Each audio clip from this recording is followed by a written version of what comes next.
Learning Moments. I'm a homeschool mom to a 9-year-old and a 7.5-year-old. We've been homeschooling ever since the beginning for the past 9 years. In this video, I'm going to be sharing a tour of our homeschool space and the details and the ins and outs of what makes it work for us in our approach to homeschooling.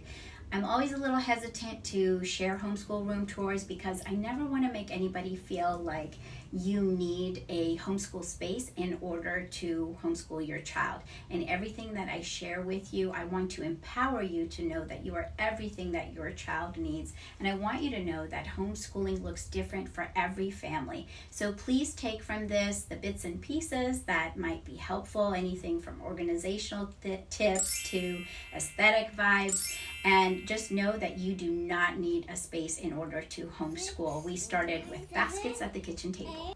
Before we jump in, if you find this content useful or helpful to you in your journey in homeschooling or working with your child, give us a like so I know to create more content like this. Subscribe to our YouTube channel at Happy Learning Moments so you can be notified of future releases. And feel free to give us a follow on Instagram and Facebook at Happy Learning Moments for more. Thank you. Now let's dive right in. As you enter the homeschool room, we have this somewhat narrow hallway that I thought I'd utilize by turning into a reading corner or book nook. So I have this comfortable bench seat to accommodate all of us to curl up with a book, or any one of us to just stretch out on our own. I have the books front facing to invite us in. They're anything from reference books, picturepedias, encyclopedias, books about nature, seasons, art. They're just books that we all find inspiring and draw us in. I have these bird decals as a little nod to taking flight with a book, a little table with a plant, and we can put our coffee, tea, or water there. And then this dartboard, which my son loves to come and play at in between lessons while I'm working with his sister. Then as you continue into the room, you notice the desks on either side. Our desks are on this side of the room, and the kids' desks are on this side of the room. And you can see that we decided to pair the desks to give everybody a combined greater work surface area to spread out our projects, to let the kids collaborate. They keep their reference book in the middle where they're often turning in the pages of this picturepedia to reference. And we have plenty of storage space with the drawers, which can be configured as drawers, as cabinets, as various drawer configurations. The bases can have wheels. These are basically different bases with tabletops. You can get them in different colors, in different sizes, so that they work for your space. I really love modular systems. These are from IKEA. And the drawers, you can see, house the kids' markers, activity books. They've got their crafts in here. So just tons of storage space. I purchased the kind of vinyl clear covers to go over their desks separately just to protect them. For us at the time, IKEA had these glass tabletops, so we combined it with the regular tabletops just to make it thicker and protect our surface tops. These kind of brass pull drawers with labels we added later on to our drawers, so they just kind of give it a nice, a nice put together look, and also it helps with organization. We'll eventually add that to the kids' side as well. We all have chairs that go up and down. These are great for kids as they grow, so they can make it right to their height. And then we just have these kind of caddies on top of the kids' desks that keep the things they're using all the time, like markers, tape, stickers. So they each have a cork board where they can put up inspiration, artwork, things that they're working on. They love changing these out. So in this little drawer, we just keep their little pins that they can use. They have tape and stickers, markers, glue stick, glue and scissors and pencils, a little journal, and then things that they're currently working on, they just tuck into this caddy. They have these little craft mats, so they are just ready to go. If they want to paint, they just grab the paint supplies from the shelf and they just fill these cups come up. And it's all magnetically attached and detached, so you can take them off to clean up and raise them up to actually use them. And they can put their paints in here. So really great system to just allow them to have a nice independent flow to their creative process at their desks. I have my art supplies on this side with my paints in these little drawers, markers, and then other supplies in these drawers. And as far as the kids, whenever you can see my daughter has this basket of crafts that she's working on her desk.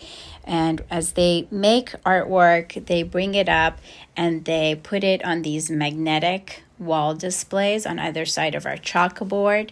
And once they have new artwork, they take down the old stuff and they have these little art and craft fabric bins under their desks that they'll tuck their artwork into and to make room for the new artwork. And then at the end of the year, I'll photograph the old arts and crafts to have as memory, and then we clear the bin to make way for new artwork.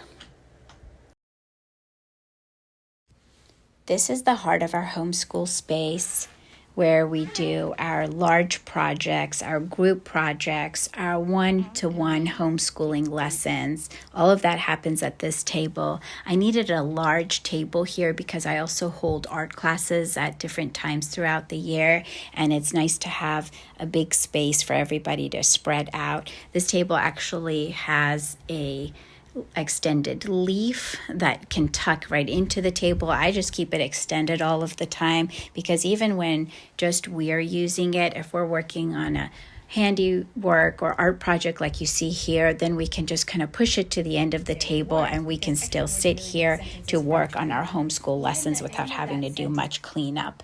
The shelves here hold all of our homeschool materials, everything from our curriculum to paired materials, manipulatives, everything that we use with it, to our art supplies. The large bins house anything from yarn to fabric to felt to paper scraps, all of that stuff. Over here, the large bins house our base 10s and other math counters and manipulatives. The smaller bins house our math cubes and scales and play money that we use. Any kind of math stuff is over there. Here we have paints and beads. We have in the smaller bins anything from all of the glues to dough and clay materials to ribbons and strings, threads, embroidery threads, glitter, and like I said, paints, paint sticks, pastels, and all of that stuff over there. Then we have a little portable caddy of coloring pencils and one of markers. We have boards that we've used for sort of more of our language arts and writing practice here, as well as the kids' looms are here. The smaller boards that they use for sensory play setups are here, and I just have these old rice jars that I fill with the sensory base fillers that the kids can use to combine with the jars. There's scoops that they can use inside of these bins, and then they just have their extra embroidery yarn in there for their loom yarns in there. These are all the different life cycles and figurines that are stored in these little bins. And so they can grab whichever one they want to pair with their small world play setups, and then just seasonal counters and manipulatives that they can pair in their play or use. Over here, I have the boards that we've used for math, along with our dry erase boards for using with geography and history, our little globe. Each of the kids has a little caddy with dry erase markers, and these are little mini dry erase little writables that they'll use to pair with lessons. So that was my son's, and then these are my daughters. For the scene. All the art supplies are here, so they can just grab a paint palette, paints, brushes, Q-tips, paint sticks, the watercolor paper or canvas, whatever they need to get creative. And then these little baskets are what we call activity baskets, and they just house different things that the kids can pull to play. So the activity baskets are really helpful. They're a great way that while I'm working with one sibling and the other one's done, they can just come and grab an activity basket, and it's basically a ready-to-go little play learning activity. So anything from kind of tangrams to a geoboard. This is where they use the little bands, and most of these have prompt cards to kind of guide them through the activity. This is also helpful in the morning. Just come in and they can just pull the activity baskets and work on these. So just creative little hands-on activities for the kids. And just to give you an idea, I'll show you what's in some of these extra bins. So here we have glues and glue sticks, any kind of dough or clay materials like rollers, stamps, stencils, cutters. This is our felt scraps bin. This is our yarn bin. We have twine and ribbon in these two. These have sewing materials, so anything from needles to pincushion to pins to thread. Then we have embroidery floss and fabric, and then glitter and little condiment containers for extra glue. We have paint dabbers, paints, paint sticks, crayons, and in these bins we have all the sort of math materials, such as in here we have base 10s, and you can see I just kind of have them in a basket ready to go, so I can just pull it out and put it on the table when we need it. And in this one I have translucent shapes, and then kind of like the geometric ones and the flat translucent shapes, and then jars with letter coins and number coins that we can pair for some of our math activities. I have a scale. Let's see if I can pull these out. I have more of the dry erase writables that we pull out seasonally. This is a little scale. Our math cubes, play money, and our learning clock and the period activities in this bin. So this is like the little math corner.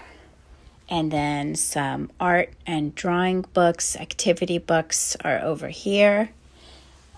When we do unit studies, I put the unit study related materials out on the table. So right now we're working on birds.